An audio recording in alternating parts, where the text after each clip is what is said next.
evening, everyone. My name is John Castelluccio. I'm an editor at the Salem News. We are hosting this debate.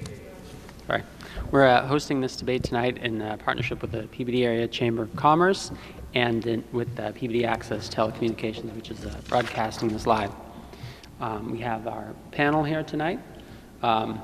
We have Deanne Healey, who's the president of the chamber, and then we have Chris Pesce, who's a vice president with North Shore Bank, Peabody resident as well, and then Robin O'Donnell, who's a realtor with Coldwell Banker, and also a Peabody resident. And then we have here our candidates for school committee. We're going to start here at the end with Jarrod and ask them just to take a minute to introduce themselves, state their name, kind of a brief snapshot of who they are, why they're running, and take a minute to do that. Go ahead. Thank you, John. My name is Jarrod Hochman. I'd like to thank John and the panel for being here tonight to give us this opportunity to answer some questions, give the residents of the city of Peabody some idea as to why we're running and who we are. So I would like to thank you for that, and the chamber as well for hosting this. So my name is Jarrod Hochman. I've been honored to serve as a school committee member for the last 8 years here in Peabody. I'm the father of 3 school-age children, all of whom attend Peabody Public Schools. Two of them are at the center school right now, and one's at Peabody Veterans Memorial High School. I'm an attorney by trade. I've had a law practice for the last 21 years, and I've had the privilege of living in Peabody for the last 16 years. I look forward to serving 4 more years as a school committee member, and I would appreciate your consideration on Election Day. Thank you. Good evening, everyone. My name is Andrew Arnotis. I'm a proud lifelong resident of the city of Peabody. I live over on Lewis Road with my family, my parents, Nancy and John, also lifelong residents here in the city. I'm a proud Peabody Public Schools graduate. I'm a former aquatics instructor over at the Peabody Linfield YMCA, so many of you may know me from there as well. As some of you know, I did run for this seat 2 years ago, and as I like to say, I missed it by a game of inches. But in that 2 years, as I'm sure it's been busy for you, it's been busy for me. I graduated from UMass Amherst in that time. I'm proud to be a member of the Zoning Board of Appeals, which is an experience if you have any familiarity with the Zoning Board of Appeals. And professionally, I am the sole staff and legislative aide to our state rep, Tom Walsh, up at the State House. And I can tell you, I'm running for this seat, again, because I think I can bring a new voice and fresh ideas to the board. And if elected, my goal will be to really provide and support the future of our city, which are the kids. It's about that. We need to remember that's why we're here. And I think my background and perspective, having gone through the recent school system, really brings a view that you don't have now. So with that, I want to thank the Chamber, the Salem News, and PATV for setting this all up, and I look forward to the questions tonight. Thank you. Hi, I'm Beverly and Griffin Dunne, and I want to thank PAT, the Chamber, and the Salem News. This is a wonderful opportunity for us to be able to get our message out to all of the voters so that people will know exactly why we're running and what we want to do and accomplish. I've been a very, very proud member of the Peabody School Committee for the last 14 years, and the reason that I'm running again is because I still feel we have some more work to do. I want to work hard to make our school system the best it can possibly be. We've made some great strides, but there are still some things I'd like to accomplish. And I believe that my background and my experience will be very helpful going forward. We have a lot of changes coming our way from Washington and the state, and the impact on our public schools will impact the entire city of Peabody.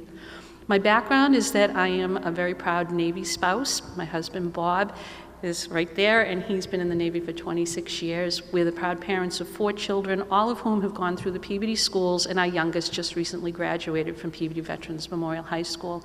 I'm a graduate of PVMHS, very proud Tanner, and I'm an attorney.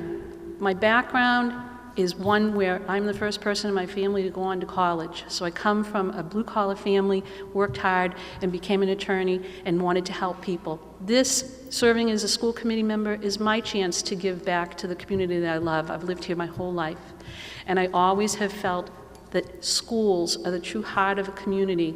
Our schools form the basis of everything that we want to go forward in the future. So the reason, again, that I'm running is because I feel that our schools are so close to becoming absolutely excellent. But I think right now, a bit of experience will help going forward with the changes. Thank you.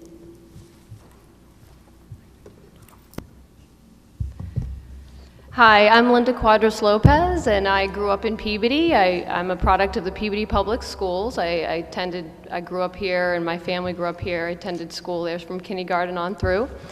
I'm currently a mom of a 2-year-old, and I'm a stay-at-home mom right at this moment. I'm running for school committee because I really want to have a say in what's going on in our school system. I went through the school, and it was a good school system. I do see things some improvements that can be made, and I want to be able to just be a positive influence, and as well as a new voice as well in the school committee.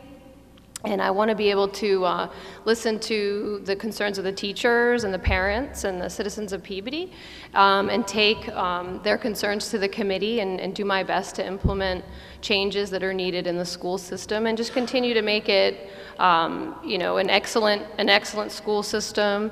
And I appreciate your vote come November. Thank you very much also for putting this together so that people can get a chance to know all of us. Thank you very much. Hi, my name's Larry Aiello. I'm a practicing attorney. I'm also a former elementary school principal, 25 years, having spent 35 years in education, but primarily at the elementary school. We talk about new voices. I'm an older voice, but it's still a new voice. I'm representing a segment of the population, I think, that's kind of left out of city politics, and that's people with this color hair.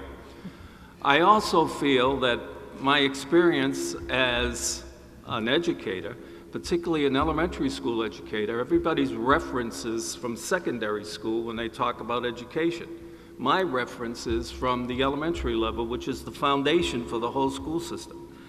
The two most important jobs a community does is safety and education.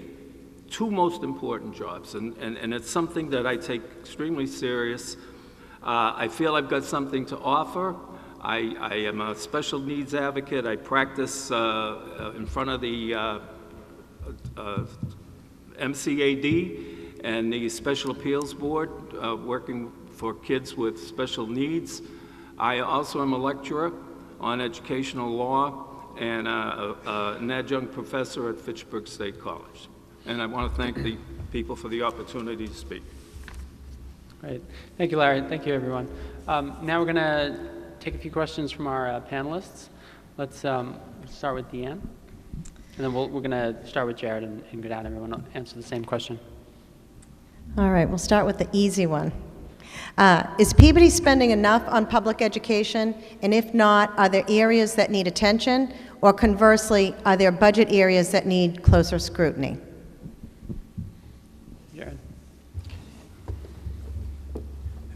We recently, on the school committee, passed a policy that allows for students to attend athletic events and art and drama and music events for free, because we've decided as a committee that it's important for us to have the city fund, properly fund athletics and arts at the high school and middle school levels, and not have those fees imposed upon students. We do need to reevaluate some of the areas in which we spend money. I think that we underfund the arts. I think that we've recently spent quite a bit of money with textbook adoptions in science, and in my tenure on the committee, math and ELA. I expect that we're going to have a textbook adoption in history or social studies, which hasn't happened for, I think, over 20 years. We are spending money on facilities In the time that I've been on the committee, we've made significant upgrades at the high school facility. We've built a new Higgins Middle School, in large part to the hard work that my colleague Beverly Ann Griffin Dunne has put forth as the chairperson of the Higgins Building Committee. I think that our budget has remained relatively stagnant in the last few years. We can reprioritize how we spend some of that money, but I think that at $72 to $73 million, there is ample funding for what we're currently providing our students, staff, and administrators. Andrew? Well, I look at it this way. When you have to fund a school system, you always have to remember that obviously, you need the bills to get paid. But at the end of the day, it is about the education level you provide to your residents in the city. And especially when we're in an area where, on the high school level, you're competing with a St. Mary's, a Fenwick, a Prep, all those type of institutions, you have to make sure you stay competitive, and you stay competitive by investing in your school system. And I know the board worked very hard to have an equal balance in the FY18 budget to expand services while keeping the taxpayers in mind, so I definitely credit them with that. But something I'd like to see us spend more money on and more focus on would be STEM programs, science, technology, engineering, and math. I absolutely do agree with Mr. Hochman that the arts are important, but I do think looking towards the future, 10, 15 years down the line, where the direction of the workforce and the interests of this generation is going, speaking as someone from this generation, science, technology, engineering, and math are the way it's going. So I would like to see us put the magnifying glass on that and go in that direction. Thank you. Thank you. I do believe the city is spending enough on the schools. We would always like to see a little bit more, but we're very cautious with the money that we get, and our budget hearings are very, very detailed. There's a lot of work that goes on prior to the actual budget hearing, which is really the meeting most members of the public come to see. That's the final product, but we have lengthy meetings before that, going sometimes line by line through that budget. One of the things that we have worked on over the past several years, which I think is something we need to continue on, was we needed to bring our salaries up in line with surrounding communities. You want to attract the very best employees that you can. You want the best teachers, the best administrators.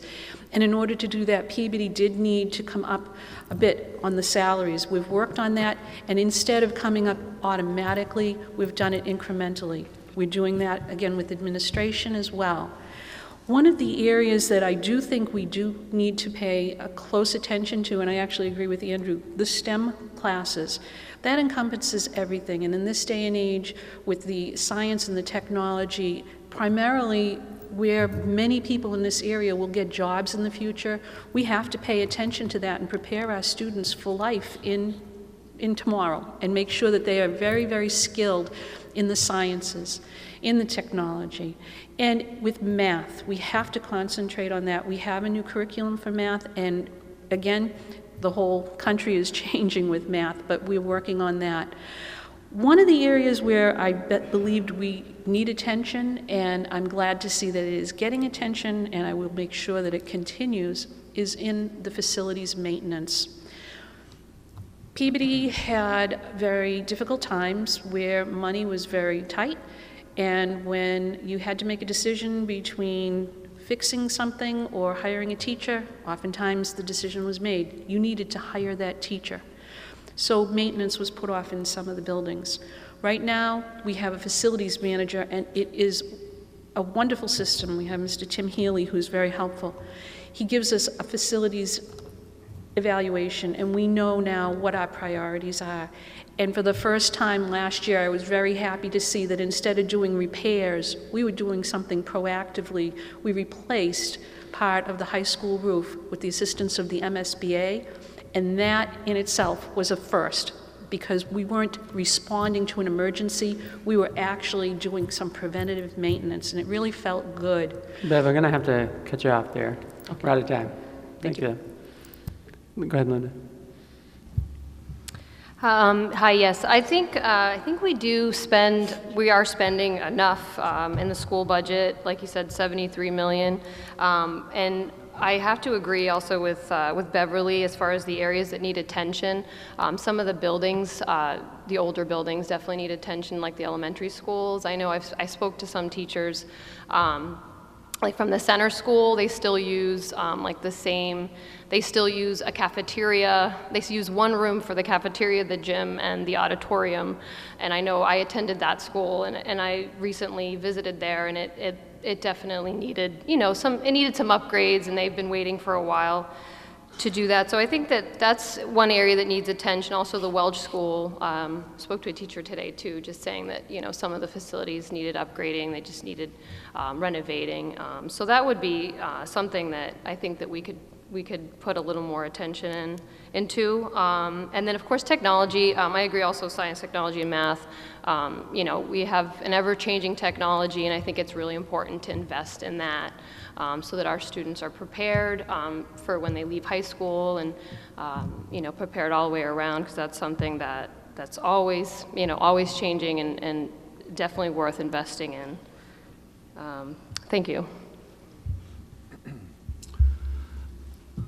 I'd like to address budget. We've got about a $71.7 million budget for education, almost 50% of the city's budget. I believe in a budget's got to start from the bottom up. It's called zero-based budgeting, and every dollar should some way reflect to the kid that's sitting in that seat in front of the teacher. And that's my basic philosophy with budget. Prudent spending directly relating to the educational benefit of the child. Secondly, are we spending enough, and in what areas? I think that I would have asked some more very difficult questions after analyzing the budget, but I don't have the wisdom that the present school committee does and the experience that they have, so I would defer to them. But I did have some serious questions. The other thing is, what do I see as priority? Our test scores are significantly below the state norm or state average, particularly in math and science and technology. The state is at 89.7 in math. We're at 87.4 in the composite performance index. Also in science, it's 88.9 and 87.1 for the city. We need to emphasize that. We need to work with our staff, develop the skills, develop the methods, develop cooperative teaching amongst the staff to bring those scores up. And secondly, in general, just to get back to budget, we all have to get from point A to point B. We'd all like to drive a Maserati to get from A to B, but we can get there just as well with a Chevy. Thank you, Larry. All right, we're going to move on to Chris as the next question. And Good evening, candidates. So far, the committee has been unsuccessful in hiring a new superintendent on a permanent basis, and instead has extended Dr. Levine's tenure several times. Do you think this is due to a shortage of qualified candidates, or do you think different decisions should have been made in the search process? Thanks, Chris. Start with Jarrod. Thank you.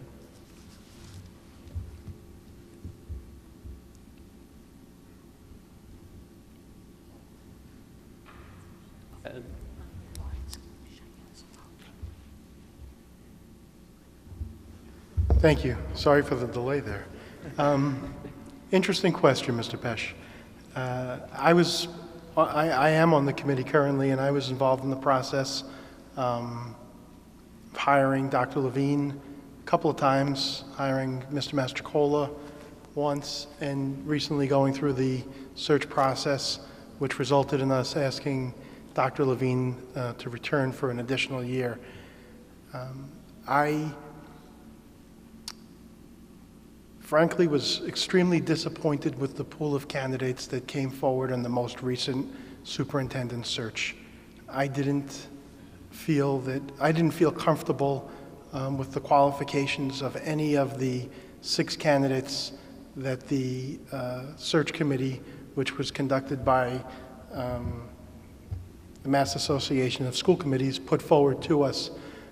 I felt that we would be better served maintaining Dr. Levine for an additional year, starting the superintendent search process earlier in the calendar year, which we have.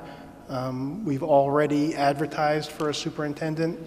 The time for which applicants were to submit their credentials has elapsed, and we will be discussing at our next school committee meeting the timeline for receiving 5 finalists and interviewing them, going to their home districts and finding out a whole lot about them. Searching for a superintendent is the most significant aspect of being a school committee member. It takes a lot of time. It takes a lot of work. When we send out, when we publish that we're looking for a superintendent, we receive applications that are, 40 to 60 pages long. We research their references. We go to the finalists that are put before us. We go to their home districts and have a day in which we are able to talk to their staff and their teachers and students. We invite them here so that they can enjoy what Peabody has to offer. We interview them at least once, most of the times twice. It's a long process. It's a worthwhile process, but it's a difficult decision, and I didn't feel as if any of the candidates in the last search were qualified to lead a great city like Peabody. Thanks, Jarrod. We're going to move on. Right, Andrew. I think the school committee searching for a new superintendent is probably the biggest job they have. So when you do that, you want to get it right.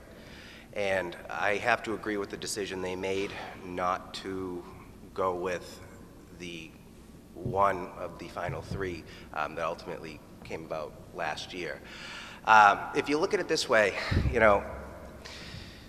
I appreciate that final candidate's qualifications, but I think you're rolling the dice on someone you don't know is going to be the right fit for this. And if you're coming at it from a taxpayer's perspective and you look at it that way, do you want your school committee to roll the dice on someone for a 3 or 4 year contract that could cost the city hundreds of thousands of dollars, and they may not be the person that you thought they were, or may not be able to do the job and oversee a district with a $72 million budget? So I think they made the right decision to keep Mr. Levine for another year and go out to rebid. There is a critical shortage. You hear that now. Prime example, when they went out to rebid, you had those 3 candidates. 2 got scooped up in the search process right then and there. And yes, I would agree when people say they probably should have gone out earlier to start that search, and I think you're seeing that now. The committee is, as Mr. Hochman just said, is starting that process going about. Unfortunately, it's a little disappointing that from what it looks like, I think it was one of, it might have been the Weekly, had something saying that they may have a superintendent by December, so I don't think the new addition to the school committee will have a say in that, which is a little disappointing, obviously, but I think it's excellent to have a board right now who is on top of this and looking for it, so I would say yes, it was the right decision at the time. Beth. Choosing a superintendent really is one of the biggest responsibilities that a school committee has. It is a difficult process, and as you've heard and have seen, right now it is very, very hard to find qualified candidates. There is not only a critical shortage, but throughout education, the people who have worked hard to get to the top, they can name their price and go wherever they want. It's a very finite pool.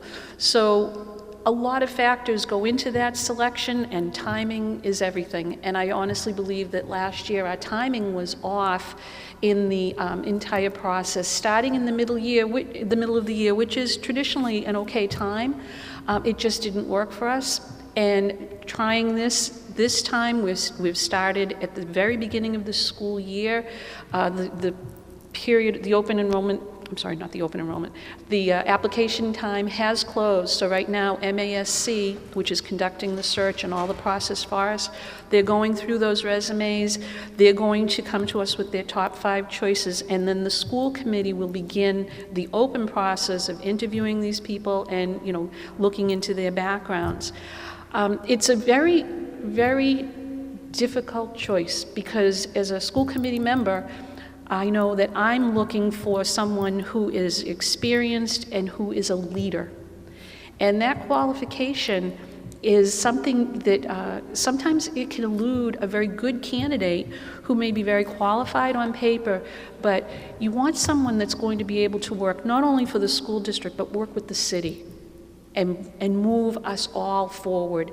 Someone who feels like they are, you know, a vested part of our community and that they have a lot of responsibility as well, not just paperwork, but being a piece of our government.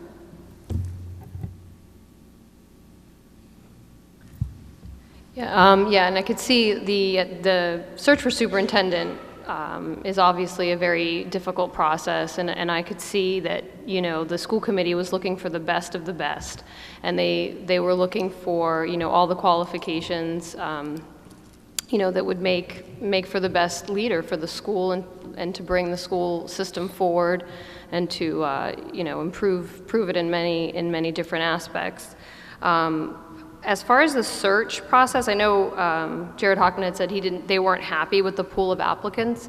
I mean, maybe they could have gone a different way in the search process. I know that the Massachusetts Association of School Committees was in charge of finding the candidates, and I'm hoping this time that they find a better pool of candidates that are more highly qualified than the first round. I did think that some of the finalists, you know, they were good candidates, but I guess not up to par to what we were looking for.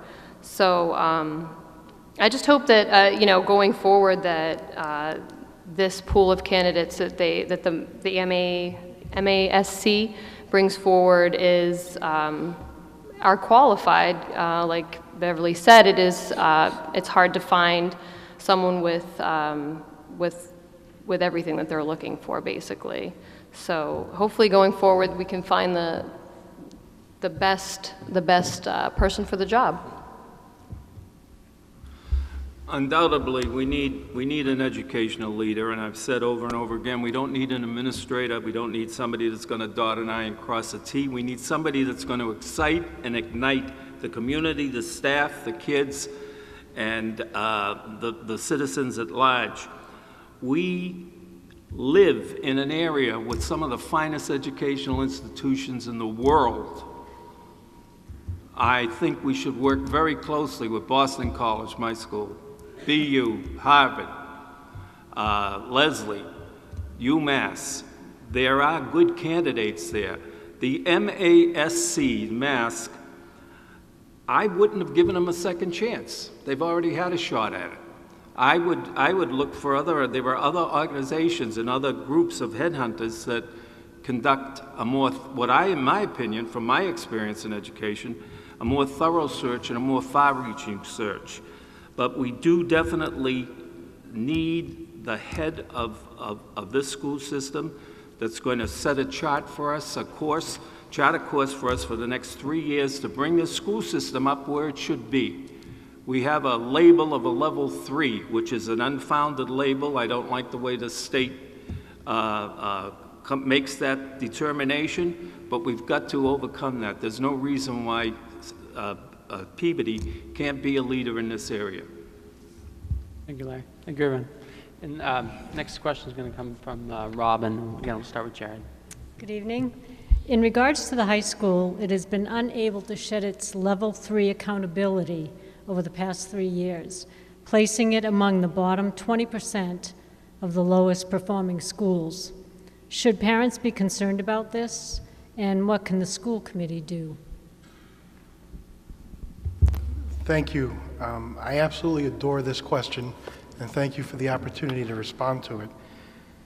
One of the things I'm most proud about in the 8 years I've served on the school committee is that we service every single child that wants an education in the city of Peabody. We don't discriminate. We don't close our doors. We don't turn anybody away.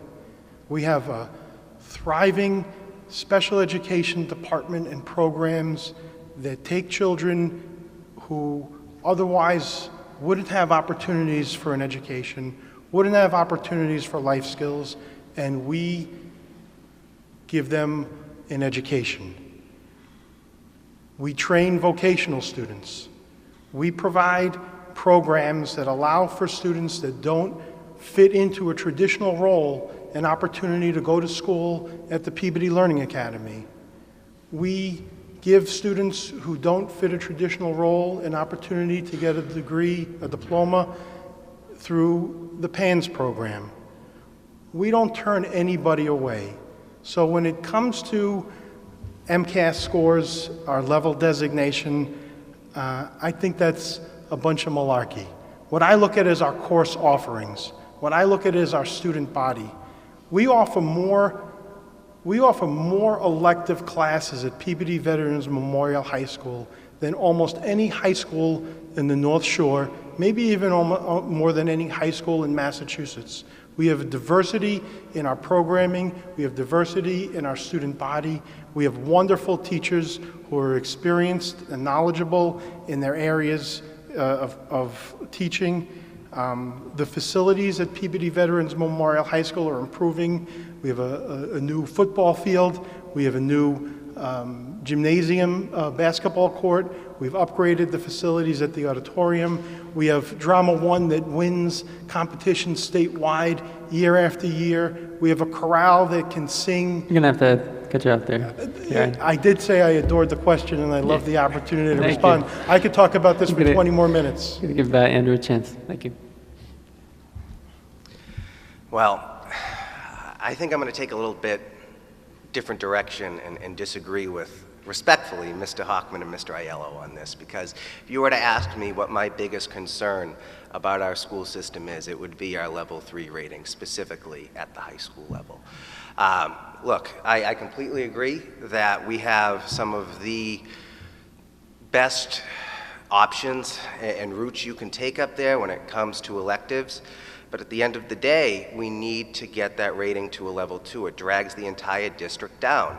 Now, hypothetically speaking, if you're a family, and small family just starting out, you have 2 kids, and you're looking to buy a house in Peabody, you're a realtor, I'm sure you've probably dealt with this, and people will look at the school system, and what are they going to look at? They're going to see that we're a level 3 system. And why not go live somewhere in Danvers or one of the other local towns who you, for a property tax, may be a couple $100 more, but your school system is not a level 3. So this is something we need to be on top of now. And I'll tell you right now, my #1 priority, if I'm elected to this seat, will be to get us down to a level 2, if not a level 1, within the next few years of that term. That is my #1 commitment, and I will work my heart out to do that. And I think one of the biggest ways to accomplish that is actually linked with the previous question when it comes to finding a new superintendent. I do think they're paired up. When the time comes that we have someone come in who may want to be in the district for 5 to 10 years as the leader, let's work with someone who can say, all right, this is how we're going to get this down. This is the steps we're going to take. So to answer your question, yes, I do think it's a big concern, and that's my thoughts on it. Thank you. Yes, level 3 is a big concern. And one of the problems with the entire assessment system in the state, in my opinion, is when it first came out, we were guaranteed that the system would not be used to judge school districts. And we knew right then and there that one of the first things that was going to happen were that these levels were going to be used to judge a school system on all different criteria. One of the most difficult, and I know you probably do deal with this all the time, is with the real estate. People are looking for school districts, and when they're looking for a house, they don't want to come to a district that's considered a level 3 district. One of the biggest problems with the level 3 categorization at the high school is that we have a level 1 and level 2 elementary schools, and we did have a level 1 high school. The high school is working diligently to drill down to find out why the scores come out the way they do. I wish people could see the work that goes into analyzing the data to find out how best to prepare our students and to bring their grade on that one exam up so that we will reflect exactly what type of education those students are receiving. Even though Peabody Veterans Memorial High School is a level 3 high school, it was just judged by the U.S. News and World Report for the second time to be one of the most rigorous high schools in the United States. That's a significant accomplishment as well. And if you could see, please watch one of the meetings when the high school staff will come in and go through their analysis, and you can hear exactly what goes into that analysis. You will be amazed at exactly what some of the issues are that come out. We are doing everything possible to raise the educational experience at the high school, but I can tell you this, if your students go there, they're going to get an excellent, excellent education, better than any place around. Thank you. Go ahead, Linda. I do believe it's important to improve the school to level 3, to bring that up to a level 2. It is important, and with that being said, there are a lot of great programs at Peabody High School. It's a large school, it's over 1,000 students. I feel it's very it's fairly diverse, so I can see how that it may throw that score down.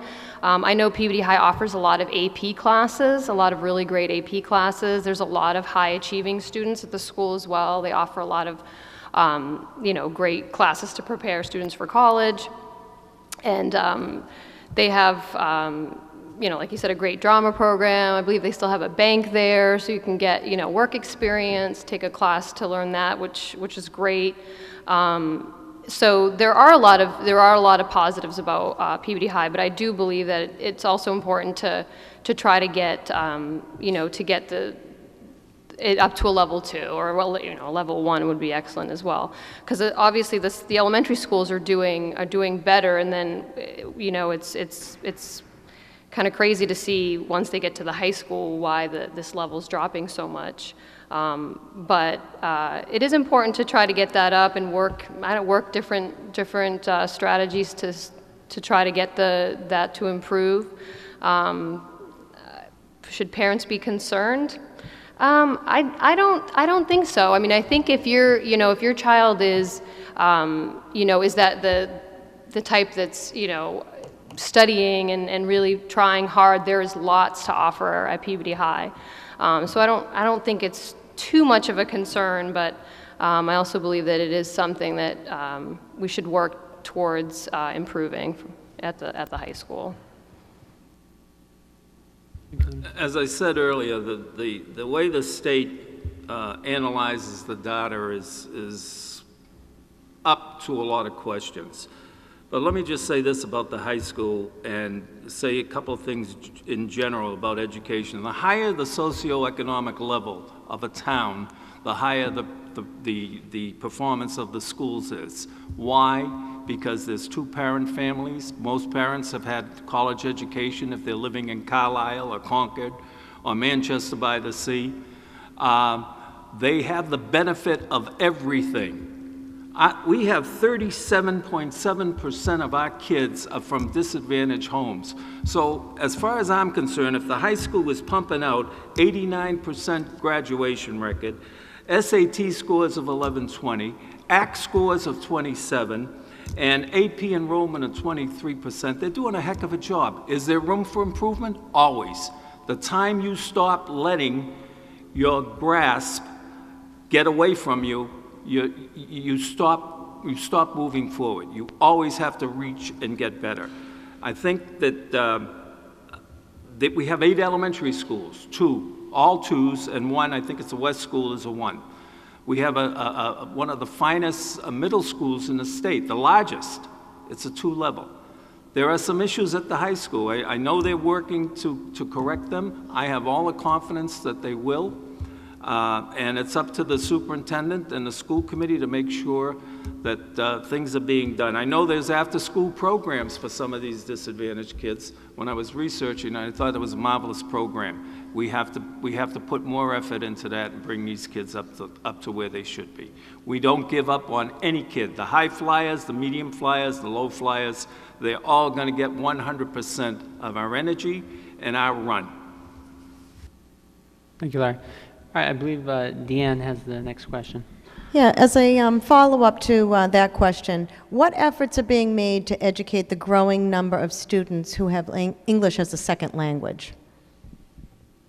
Start with Jarrod. Thank you. Thank you. We've made a concerted effort to increase the number of English language learning teachers that we have and staff members that we have in the district. We were woefully inadequate in this area about 6 or 7 years ago, and with each budget since then, we've increased the staff members in the English language learning area. We have,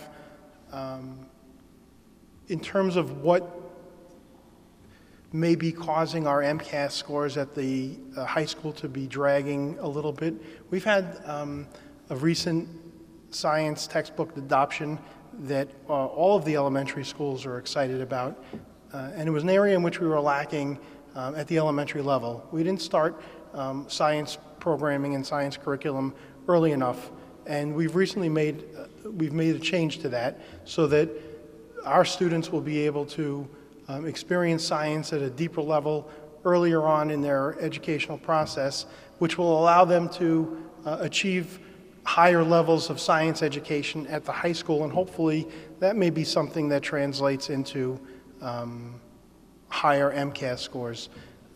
But I think that we've made efforts in terms of providing English language learners. We have opportunities with special staff members who work with English language learners.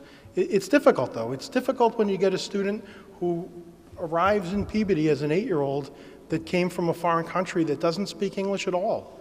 And they're thrust into a situation where they're in a classroom with 22 or 23 other students, and they don't, in the beginning, they don't understand what's being taught because there's a language barrier. It's a very difficult problem, and Peabody of today, Peabody of 2017 isn't the Peabody of 1985. This isn't a Caucasian community anymore. This is an extremely diverse population. And if I can just make one quick point, John, in terms of the real estate agent, we've just experienced, I think, the most robust real estate market that Peabody has ever seen this past year. So I don't see that there's people shying away from moving to Peabody because of the level 3 status of our high school. Thanks, Jarrod. Go ahead, Andrew. Well, to go directly to your question, I do agree that the district has made some strides with English as a second language in our city. I do know there are some staff who are actually bilingual at the high school and in other areas to help work towards this. But it is, and I'm glad this question came up because I think it goes under the radar a little bit. The changing demographics in our city are really impressive, and I think it's something we should be proud of, that we're having such a melting pot. You know, it goes right to the theme of the International Festival every year that we bring everyone together, but I think we're seeing that completely in our school system. I do think the district is making significant strides in an effort towards that, but it's going to be at the forefront, and I think as potential board members and as current board members have just said, it's a topic that's coming up and we're working towards it. Some of the efforts we've made to address the ELL discussion are that we have selected curriculum which will be helpful to students who come from a completely total English background, as well as students who have come from a diverse background and may not speak English at home. That was a targeted decision to make sure that our curriculum was going to appeal to all of the students and be able to be utilized for all of them. We've increased our staff who teach the ELL students, as well as increased training for all of our teachers so that they will be able to work with the students who are in their class who do not speak English as their first language. That is something that is new, and it has really proven to be very helpful. One of the issues that you get into, and one of the issues that came up when we discussed level 3 at the high school with the MCAS, is at the elementary schools, you have time, if a student comes in as an elementary student, they have time to learn to speak and read English. But when you have a student come in at the high school level, think of it yourself. It's a lot easier to learn something when you're young. High school students have a great difficulty at that point learning another language. And that comes through if they come here in the 9th grade and then need to take the MCAS exam the following year. And that was one of the things that came out through that analysis of the MCAS data. And that's something we're working on to be able to help those students. Under state law, we have to have all of the students immersed in the English-speaking classes. There's no more separate class for someone who doesn't speak English when they get here.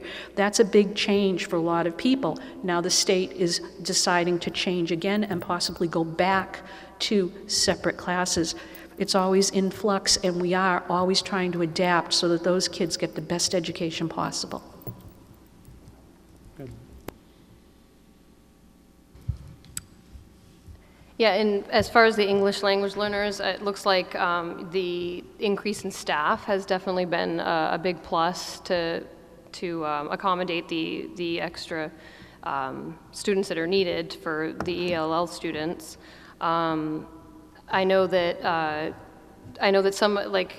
sometimes some of them they're in the same classes as the other students, but that they get taken away for a little while so that they can improve their English skills, so that they can move forward in their learning. So that's a plus. So it looks like the efforts that are being put forth by the school system for the ELL students is all very good and positive.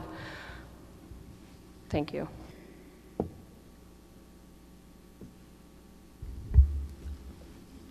All school systems are looking for ESL teachers. There's ads all over the place. I have a cousin that's a principal of school in Lynn. He's practically rolling over to bring in ESL teachers, people that can speak both 2 languages. It's a difficult problem. The immersion program that they had a number of years ago did not work. The separate programs are not working. What really needs to be done is tailored programs for these kids, tailored texts, tailored activities to move them from their language into the English into the English language. There's no easy answer to this. There's none. It's going to take work. It's going to take paying attention to it. And hopefully, there are after-school programs that are being developed all around the state, and we'll get some state aid in to aid these youngsters into the transition into the English language. Thank you. And Chris has the next question. We have time for one more.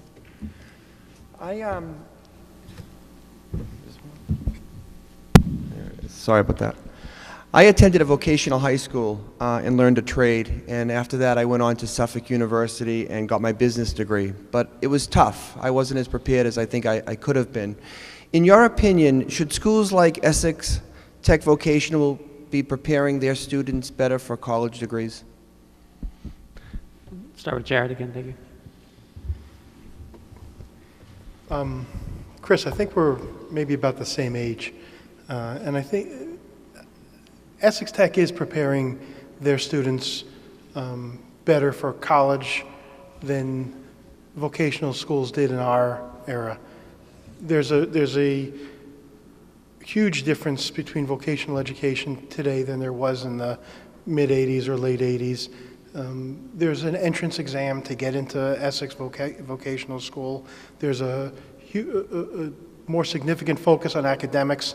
Students at Essex Vocational will take vocational classes for a week, and then the following week take academic courses with I think the same rigor as any other high school. The standards that they need to satisfy for graduation aren't different than a more traditional high school. I think that there may be less students that graduate from a vocational program that go to college because they're trained in a field where they can become gainfully employed out of high school. But I don't think that the education or the delta in the education that they would receive at a more traditional high school is that great anymore. Thank you. I think it would depend on the path the student themselves wants to go on more than anything else, but I think workforce development training certainly needs to be put on an equal footing as a college degree right now.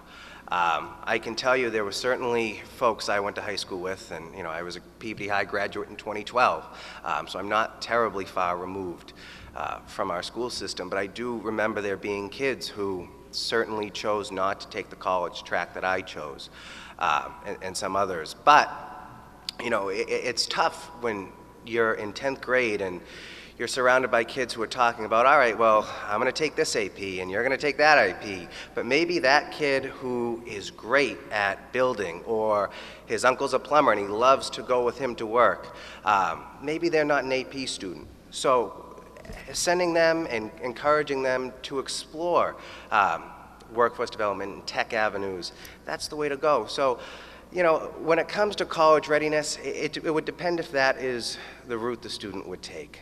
I think we certainly do a good job at Peabody High preparing students for college. I do. I felt prepared going there. I would like to see more of a focus at making the other options available to our students.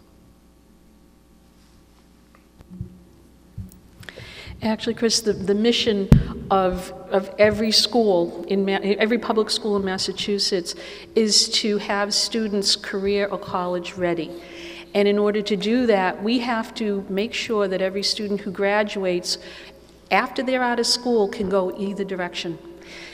The Essex Tech is definitely working to be able to provide those students with that very same education so that when they graduate, yes, they can go directly into a trade, but they have taken the same curriculum that the other schools, the Peabody Veterans Memorial High School offers, so that they, if they choose, and many of them actually do choose to go off to college after graduation from Essex Tech. A lot of students are now going into the engineering program after they graduate from North Shore Essex Tech. Here in Peabody, with our comprehensive high school, which means we are not a college prep high school, we prepare students for life so that they can go out and choose their path. That's why we offer college courses, business courses, and we also are now increasing our vocational courses. It's because, as you know, once you graduate, you may decide to change your mind, and we want to make sure that people have a good, solid background and are able to do that change and will be prepared for it. People who specifically decide to go to college after they graduate from high school or from Essex Aggie, they may have thought ahead and taken some other classes, for example, the AP courses, which really do prepare you for the rigorous college courses that you would take. But if they haven't decided that, when they graduate, they are still going to be able to choose either path. They're ready.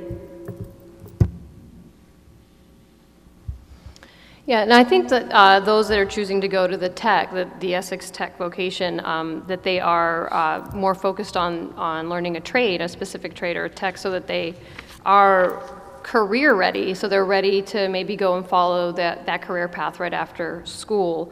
But it is important as well for them to be prepared for college if that's the path that they so choose. I know sometimes when people go to the tech or go to the voc, they're more hands-on. They're not, so much the book, the book learner, but more the hands-on person. So it's wonderful to have that opportunity for the students to be able to learn a trade in the voc or at the Essex Tech, and then be able to use those skills that they learned right in high school right out of high school.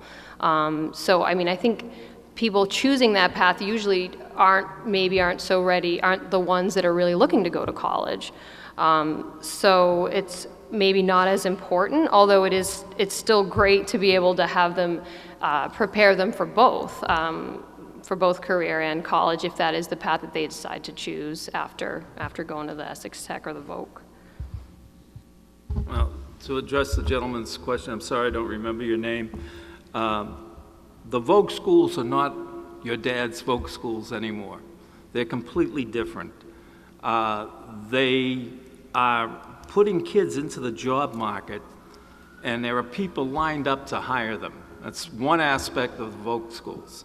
The other aspect is that they have pre-engineering courses, computer science courses, programming courses, all types of medical aid courses that they teach, which are quite vigorous and prepare students very, very well for if they want to take any advanced learning after that.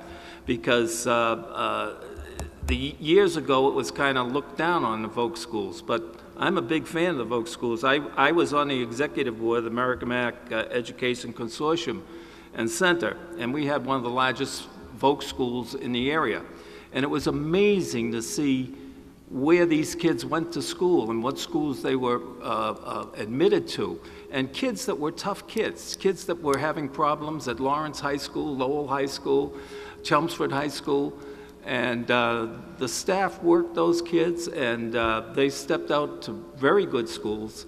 And the kids that took, for example, just auto engineering, you know what it is to try to fix, you know, I used to go down with 6-cylinder and change the points. You can't do that anymore with a car. You have to be smart.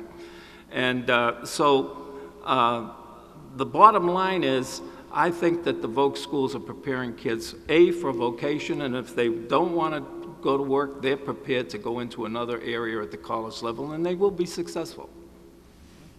Great. Thank you, Larry, and thank you, everyone. Unfortunately, we're out of time. We're just going to have to wrap this up, but thank you again, candidates, and thank you to the panel for asking some questions. Again, these are the candidates for school committee in Peabody, and this debate has been hosted by Salem News and the Peabody Area Chamber in partnership with Peabody Access.